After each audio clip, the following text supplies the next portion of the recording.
perjumpaan seorang kekasih dengan kekasih, perjumpaan seorang pecinta dengan yang dicinta, perjumpaan seorang perindu dengan yang dirindu, yaitu perjumpaan Allah dengan baginda Nabi besar Muhammad yang kita kenal dengan peristiwa Isra Mi'raj. Saudara-saudara, para ulama-ulama salaf, banyak daripada beliau-beliau yang mengarang kitab yang menjelaskan tentang Isra Mi'raj. Ada kitab As-Siraj Al-Wahhaj fi Haqaiqil Mi'raj karangan Al-Imam Abul Ishaq Muhammad ibn Ibrahim An-Nu'mani Asy-Syafi'i. Kemudian ada kitab Al-Mi'raj karangan Al-Imam Abdul Karim Al-Qushairi. Kemudian ada kitab Ar-Risalah fil Mi'raj karangan Al-Imam Abul Hasan Ali bin Muhammad Al-Lakhmi. Kemudian ada kitab Ayatul Kubra fi Syarah Qissatil Isra karangan Al-Imam As-Suyuti. Kemudian ada kitab Al-Ayah Az-Zahimah Al-Bahirah fil Mi'raj Sayyidu Ahli Dunya wal Akhirah karangan Al-Imam Al-Hafidh Samsuddin Muhammad ibn Yusuf Asy-Syami Ad-Dimashqi. Satu lagi kitab beliau Ayatul Bayyinat fil Mi'raj Sayyidu Ahli Al-Ardi was Samawat. Kemudian ada lagi kitab Qissatul Mi'raj karangan Imam As-Said Usman Syata ibn Muhammad Syata. Kemudian ada kitab Afdalul Manhaj fi Isbat Isra wal Mi'raj karangan Al-Imam Al-Hafidh Muhammad Syekh Abdullah Mustafa Al-Maraghi.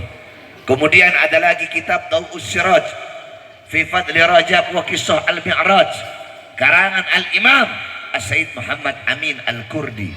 Kemudian ada kitab Minhajus Syami Mukhtasar Mi'rajus Syami karangan Al-Imam Asy Yusuf bin Ismail An-Nabhani. Kemudian ada lagi kitab An-Nurul Wahhaj karangan daripada Al-Imam Ali Zainal Abidin bin Muhammad Al-Hadi Al-Barzanzi, disyarahkan oleh cucunya, diberi nama kitab Tajul Ibtihaj ala Nuril Wahhaj karangan Al-Imam Ja'far bin Ismail Al-Barzanzi. Kemudian ada kitab Qissatul Mi'raj karangan Al-Imam Najmuddin Al-Ghaiti. Kemudian kitab Khasyiyah Ad-Dardir yang dikarang oleh Al-Imam Abul Barakat Ahmad Ad-Dardir. Nah, biasanya daerah Jawa Barat, daerah Banten, kalau bulan Rajab itu pondok-pondok pesantren salaf, kiai-kiai salaf, santri-santri salaf pasti menghatamkan kitab Khasyiyah Ad-Dardir. Benar atau tidak? Di sini pernah nggak ada kalau bulan Rajab baca kitab Dardir? Ada nggak? Ada kan? Nah, itu kitab yang menjelaskan tentang Isra Mi'raj. Kemudian ada lagi kitab Al-Mi'raj An-Nabawiyah karangan Al-Imam Syekh Hasan Asy-Syati. Kemudian ada lagi kitab Nailul Muna wal Ghaya As-Sa'ul fil Mi'raj Sayyidina Al-Mukhtar Ar-Rasul karangan Imam Muhammad bin Ja'far Al-Kattani. Kemudian ada lagi kitab Hulal Ad-Dibaj Al-Matruzah karangan Imam Muhammad bin Muhammad Al-Hadi Al-Kattani. Kemudian kitab Yawaqit Taj Al-Wahhaj fil Isra wal Mi'raj karangan Syekh Nafi Al-Jauhari. Kemudian kitab Al-Anwar Al-Bahiyah fil Mi'raj Khairil Bariyah karangan Al-Imam guru kami Abuya As-Sayyid Al-Habib Muhammad bin Alwi Al-Maliki Al-Hasani. Dan masih banyak lagi kitab-kitab salaf yang menjelaskan tentang Isra Mi'raj. Engkau pelajari kitab-kitab yang saya sebutkan tadi, maka engkau akan mendapatkan pemahaman yang jelas, pemahaman yang rinci tentang kejadian dan peristiwa Isra Mi'raj. Nah, saudara-saudara, saya jelaskan sedikit tentang Isra Mi'raj. Anggap aja kita lagi ngaji, bukan lagi ceramah. Ini lagi ngaji. Cuma saya nggak bawa kitab. Ya, semua ikutkan, semua jamaah yang hadir yang keras ikuti saya. Bismillahirrahmanirrahim. Bismillahirrahmanirrahim. Subhanalladzi asra bi abdihi lailan minal masjidil haram ilal masjidil aqsa bada Allah bisubhan. Allah memulai ayat tersebut dengan kalimat subhana. Kenapa kok Allah pakai subhana? Menurut Imam Baghawi, Al-Imam Ibnu Jarir At-Tabari, Al-Imam As-Suyuti, Al-Imam Fakhruddin Ar-Razi, Al-Imam Jalaluddin Al-Mahalli.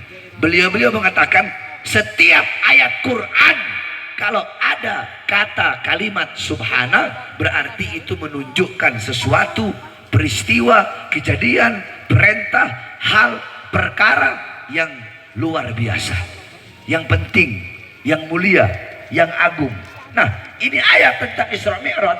Allah mulai dengan subhana, berarti Isra Mi'raj bukan kejadian dia. Kenapa? Karena Allah awali dengan kalimat subhana. Saudara-saudara, apa pengertian subhana? Apa maknanya subhana? Semua ikuti saya. Bismillahirrahmanirrahim. Subhana bimakna tanzih. Ay al-murad tanzihullah min kulli su. Subhana bimakna baro'ah. Ay al-murad baro'ah lillah min kulli naksin. Subhana itu maknanya, pengertiannya adalah melepaskan Allah dari segala kekurangan, mensucikan Allah dari segala keburukan. Kenapa? Karena Isra Mi'raj kejadiannya nggak masuk akal. Bagaimana mungkin perjalanan yang harusnya dilalui selama berbulan-bulan, perjalanan itu dilalui hanya sebagian daripada waktu malam? Masuk akal tidak? Masuk akal tidak? Nah, karena kejadian ini tidak masuk akal, makanya Allah mulai dengan subhana untuk menanamkan dalam hati kalian keyakinan, keimanan, kepercayaan bahwasanya tidak ada yang mustahil bagi Allah. Kalau Allah nggak sanggup, kalau Allah nggak mampu memperjalankan Nabi Muhammad, maka berarti Allah punya kekurangan. Sedangkan maha suci Allah dari segala kekurangan. Faham? Subhana, faham? Terus lanjut. Subhanalladzi asra, maha suci zat yang memperjalankan. Kalau ada yang mempermainkan, berarti ada yang dipermain. Kalau ada yang memakan, berarti ada yang Jadi kalau ada fa'il, ada maf'ul bih, kan begitu. Nah, di sini asra, memperjalankan. Jawab yang keras. Yang memperjalankan siapa? Siapa? Siapa? Terus yang diperjalankan siapa? Siapa? Siapa? Berarti maknanya apa? Maknanya Isra Mi'raj bukan kemauan Nabi Muhammad, bukan keinginan Nabi Muhammad, karena Allah yang memperjalankan, bukan Nabi Muhammad yang jalan sendiri. Paham? Terus kenapa kok Allah memperjalankan Nabi Muhammad? Kenapa Allah ingin berjumpa dengan Nabi Muhammad? Dua alasan. Pertama, Allah rindu ingin berjumpa dan bertemu dengan baginda Nabi besar Muhammad. Yang kedua, pada tahun tersebut adalah Amul Hazn, tahun kesedihan bagi Nabi. Kenapa? Paman yang beliau cintai, Abu Thalib, paman yang mengurus beliau, kafiluh, yang mencintai beliau, yang menjaga beliau, yang mencintai beliau melebihi kecintaan kepada anak-anaknya, Abu Thalib wafat di tahun tersebut. Sayyidatuna Khadijah, istri yang beliau cintai, istri yang setia, istri yang mengorbankan nyawa, jiwa, harta, semua hartanya habis untuk perjuangan Islam. Seorang istri yang sampai-sampai berkata sebelum wafat, wahai suamiku, kalau nanti aku mati, engkau butuh uang, engkau butuh dana, engkau butuh dinar, butuh dirham untuk perjuangan Islam, sedangkan kau tak punya uang, maka gali kuburku, ambil tulang-tulangku, engkau jual untuk perjuangan Islam. Sayyidatuna Khadijah dan Abu Thalib wafat di tahun yang sama, sehingga tahun itu dinamakan tahun Nah, Allah ingin menghibur Nabi Muhammad SAW, makanya Allah hibur dengan perjalanan Isra wal Mi'raj. Faham? Berarti Asra, memperjalankan, berarti Allah yang memperjalankan Nabi Muhammad, bukan kemauan Nabi untuk berjalan sendiri. Paham ya? Subhanalladzi asra bi abdihi, abd, maha suci zat yang memperjalankan hambanya. Al-abd, hamba di sini adalah hamba yang utuh, dengan jasad, bil jasad waruh, dengan jasad dan juga ruh. Sebab kalau Nabi Muhammad Isra Mi'raj cuma ruhnya saja, maka ayatnya begini bunyinya, subhanalladzi asra bi ruhihi. Kalau Nabi Muhammad Muhammad Isra Mi'raj jasad tanpa ruh, ayatnya bunyinya subhanalladzi asra bimayyitihi. Tapi karena di situ pakai abad, al abad bermakna hamba yang utuh. Yakni ayo ikuti saya, al abad. Al abad ro'a ro'a bi alatil ain, sami'a bi alatil udun, takallama bi alatil lisan, masaka bi alatil yadain, masya bi alatil rijlain, syaqa bi alatil qalb. Jadi hamba yang utuh itu adalah hamba yang melihat dengan alat.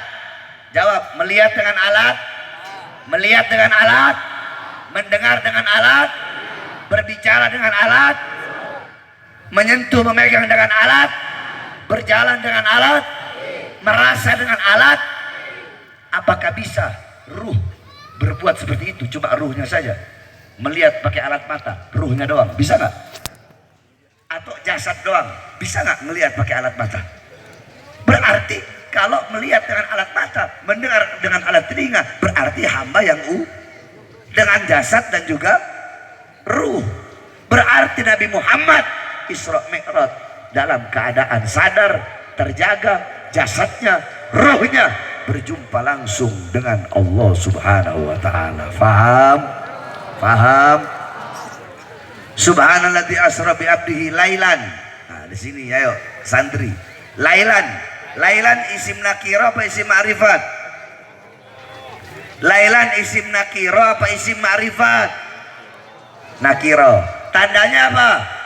Alamatnya apa? Tanwin di akhir. Kalau isim ma'rifat tandanya alif, alif lam. Al baitu, rumah itu. Nah, itu isim ma'rifat. Jadi kalau isim ma'rifat itu ketahuan, udah jelas al baitu, rumah itu. Oh, itu rumah warnanya biru, yang punya rumah ini, rumahnya tingkat, ketahuan. Tapi kalau isim nakiro, baitun, rumah. Rumah, mana rumahnya? Punya siapa? Yang mana? Warna apa? Jadi nggak ketahuan, belum jelas. Itu nakiro. Kalau ma'rifat udah jelas, udah ketahuan. Nah, di sini Allah pakai nakiro, lailan. Maknanya apa?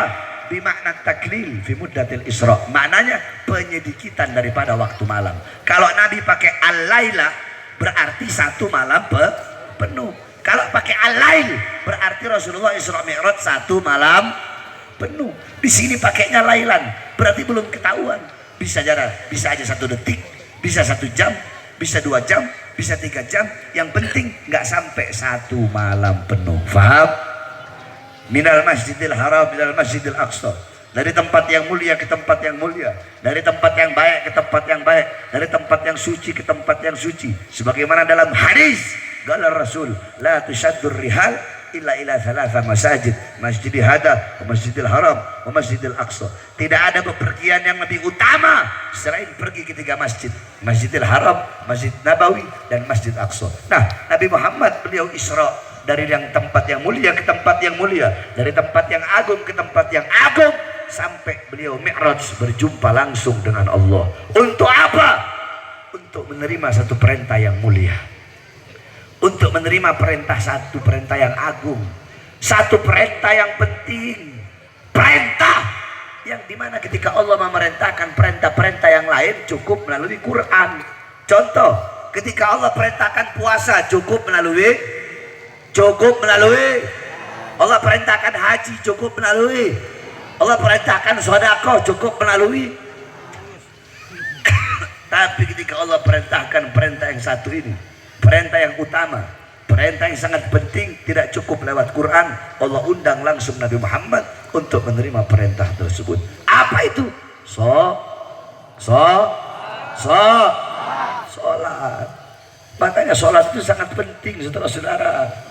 Coba saya tanya sama Pak Polisi.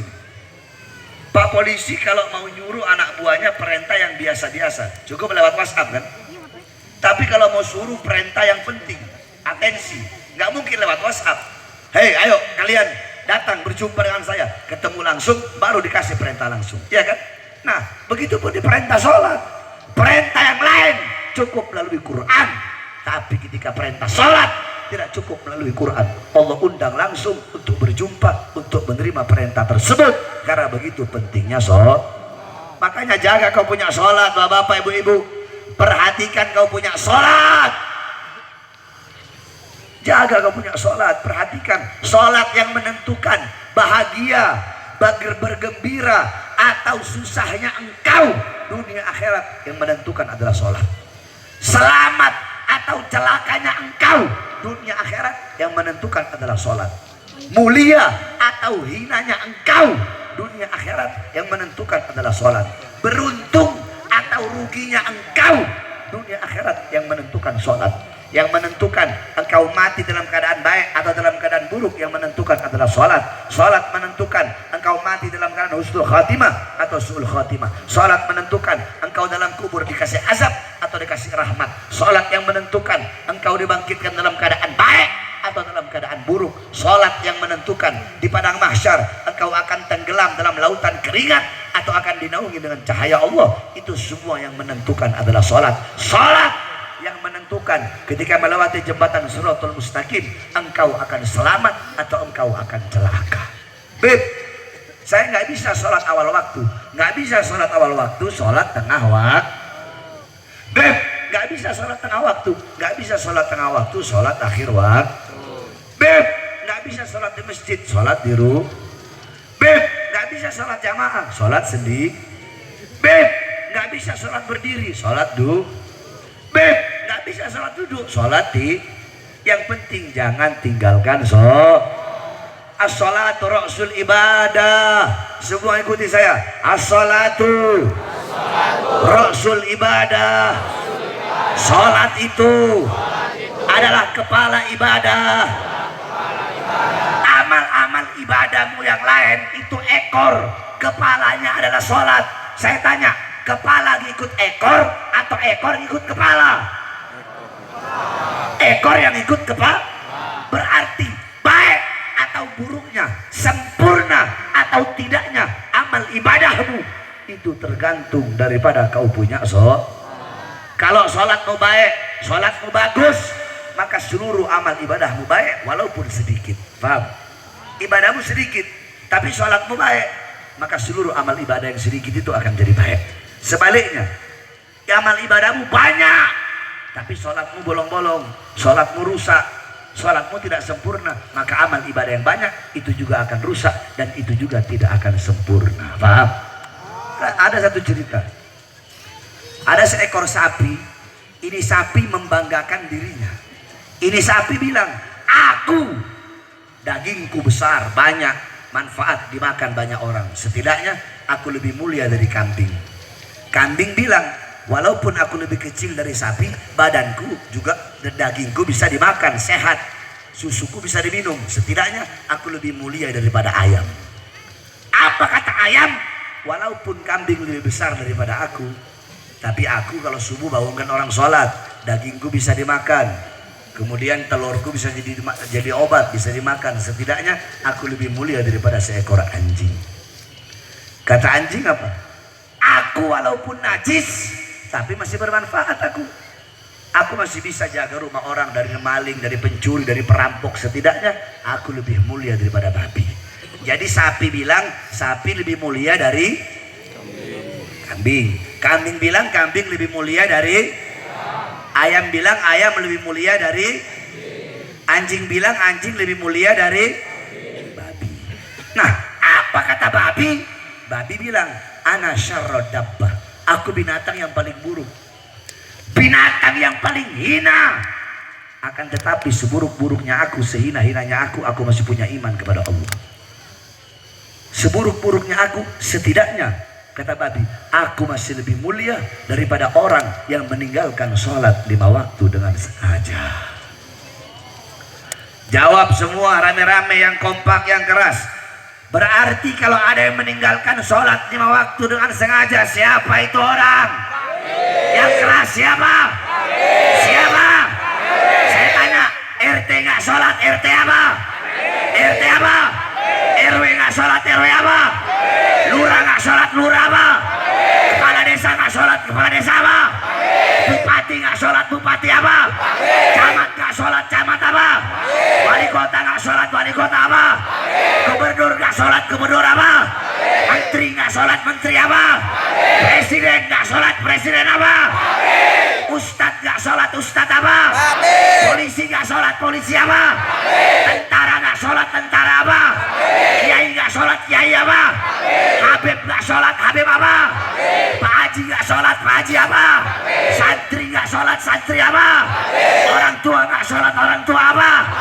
Anak nggak sholat anak apa? Suami nggak sholat suami apa? Istri nggak sholat istri apa? Babi. Bukan babi, lebih babi dari babi. Betul? Kan babi bilang, aku lebih mulia dari orang yang meninggalkan Sapi bilang sapi lebih mulia dari kambing, bilang kambing lebih mulia dari ayam, bilang ayam lebih mulia dari anjing, bilang anjing lebih mulia dari babi, bilang babi lebih mulia dari orang yang meninggalkan mau jadi babi, mau lebih hina dari babi, mau lebih buruk dari babi. Makanya jaga kau punya perhatikan kau punya khususnya nih para anak-anak muda. Hei, jangan kau robohkan kau punya agama dengan kau meninggalkan sholat. As-sholat imaduddin, sholat itu tiang agama. Saudara-saudara, di negara kita tercinta Indonesia, yang paling banyak merobohkan tiang agamanya, yang paling banyak meremehkan syariatnya, bukan agama lain, bukan Kristen, bukan Buddha, bukan Hindu, bukan Katolik yang paling banyak merobohkan tiang Islam, tetapi umat Islam sendiri yang paling banyak merobohkan syariat Islam dan agama Islam itu sendiri. Anak-anak Islam, ayo semua saya tanya, jawab yang keras. Di luar sana di Indonesia, yang paling banyak melacur siapa? Islam bukan? Yang paling banyak melacur, yang paling banyak judi, yang paling banyak narkoba, yang paling banyak maling, yang paling banyak koruptor. Kenapa? Karena kalian sebagai orang tua tidak pernah mendidik anak-anak kalian dengan pendidikan Nabi Muhammad. Ibu-ibu kalian di sini paling banyak, kalian madrasah